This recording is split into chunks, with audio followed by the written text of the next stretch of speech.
Oi,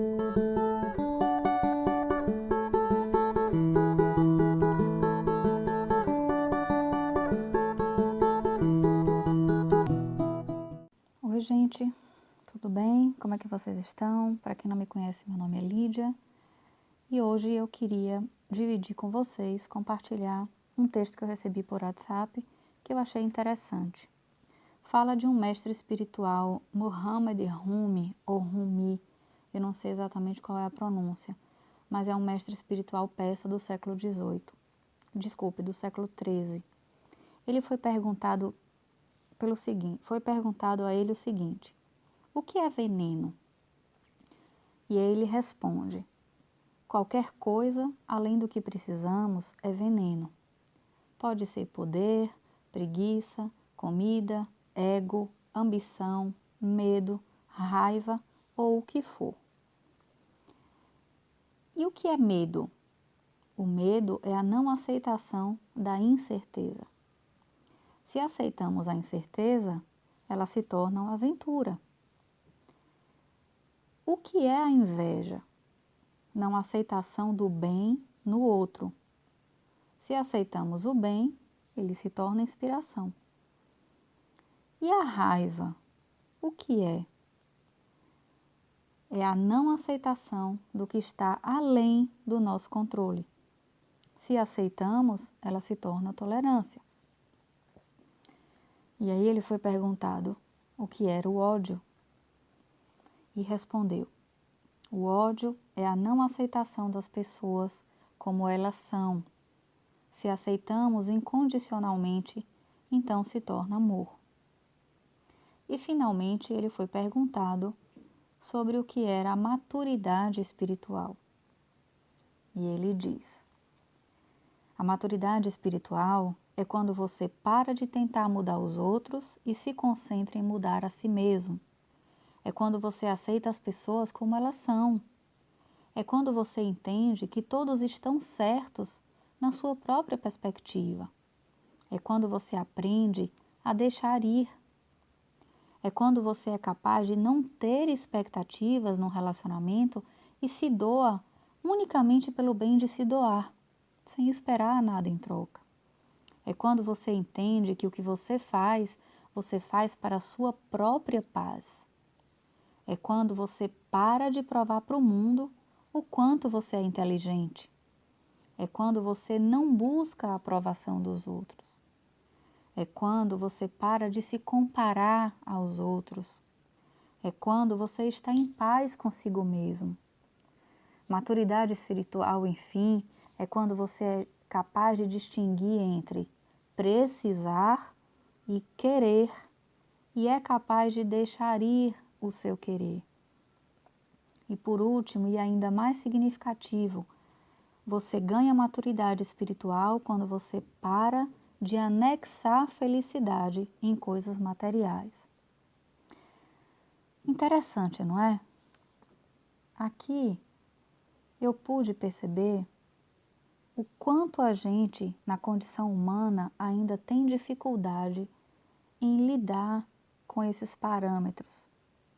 Em vários aspectos da nossa vida, a gente se depara com circunstâncias que nos mobilizam e fazem com que a gente desprenda esse tipo de sentimento, de emoção, de comportamento. Minha mãe sempre diz o seguinte, que todo extremo é prejudicial. E é verdade, é a mais pura verdade. Porque se a gente, vez ou outra, faz uso de um alimento que não é lá muito adequado para a saúde, isso não vai prejudicar a nossa saúde se uma vez ou outra na vida a gente utiliza. E aí eu fiz referência um dia desses a um copo de Coca-Cola, alimentar a criança, ir numa bomboniere e tal. E isso tem uma relação com o que você faz esporadicamente ou o que você faz frequentemente. Então eu parei para me perguntar, eu estou me envenenando? E você também se pergunte, o que é que você está fazendo? Você tem se envenenado na vida? Por quê? Se ao longo da sua trajetória, no seu dia a dia, alguém do seu lado conquista algo, você sente inveja? Você se ressente? Você tem despeito da conquista de alguém, daquela pessoa que é próxima do seu amigo, do seu familiar? Você sente raiva quando alguém lhe aborrece ou quando alguém contraria os seus planos? Veja só, na condição humana é natural que a gente sinta raiva, que a gente sinta medo, que a gente se depare com situações que são adversas e isso faça com que nós tenhamos esse tipo de sentimentos. A questão aqui é, isso é uma frequência na sua vida ou isso acontece uma vez ou outra? Porque se isso acontece rotineiramente na sua vida, está na hora de você começar a se analisar, a se observar. Toda vez que alguém conquista alguma coisa, você se ressente, você sente despeito, ou você fica feliz, ou você fica alegre com a conquista daquela pessoa. Se isso faz com que você viva eternamente amuado, triste, ou de alguma maneira, por alguma razão, toda vez que você é contrariado, você está sempre de mau humor, você nunca está de bem com a vida. Observe no seu dia a dia o quão esses sentimentos eles estão presentes. Eles acontecem vez ou outra, ou eles têm uma frequência absurda no seu dia a dia.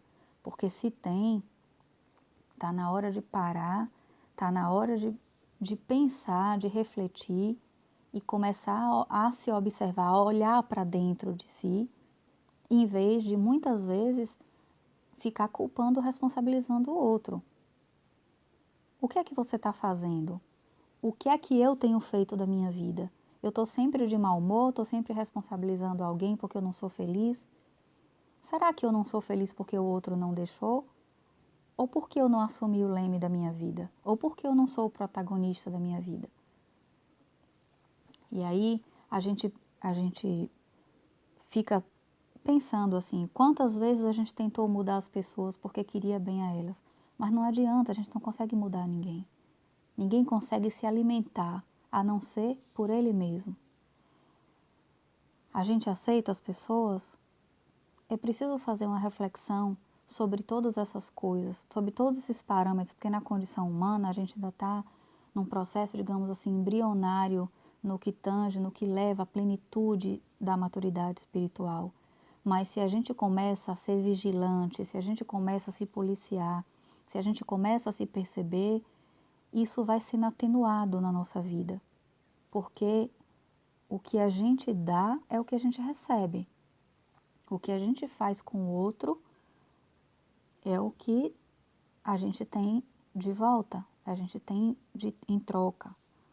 Então, não significa que a gente de uma vez para uma vez, digamos, de uma hora para outra, a gente vai ser perfeito. Não, não é isso. Mas se você começa a observar que nunca está feliz com a felicidade do outro, que você está sempre de mau humor, que você está sempre querendo mudar as pessoas, que você tem sempre raiva, que você nunca está satisfeito com a sua vida, que você de alguma forma está sempre encontrando um culpado para a sua infelicidade, pare para refletir sobre se você está cuidando da sua vida ou se está deixando que os outros cuidem dela. Se você está sendo o protagonista da sua história ou se você está permitindo que os outros tomem mais espaço na sua vida do que você mesmo. E se você não consegue fazer essa reflexão sozinho, procure ajuda. Às vezes a gente precisa de ajuda terapêutica mesmo.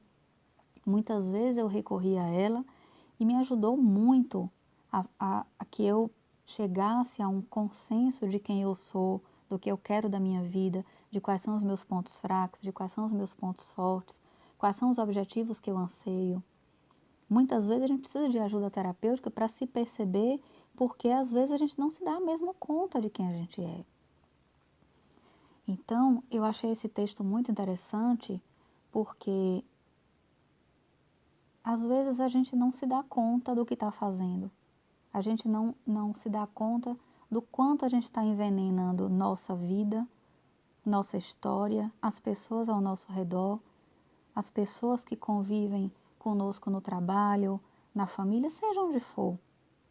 Então, ele me levou a uma reflexão profunda e eu achei interessante trazer isso para dividir com vocês. Espero que vocês gostem, espero que de alguma maneira possa fazer com que vocês também façam essa viagem e reflitam um pouco sobre o que a gente está fazendo com a gente mesmo. Um beijo, fiquem na paz do Senhor, que Jesus abençoe cada um de vocês. Tchau.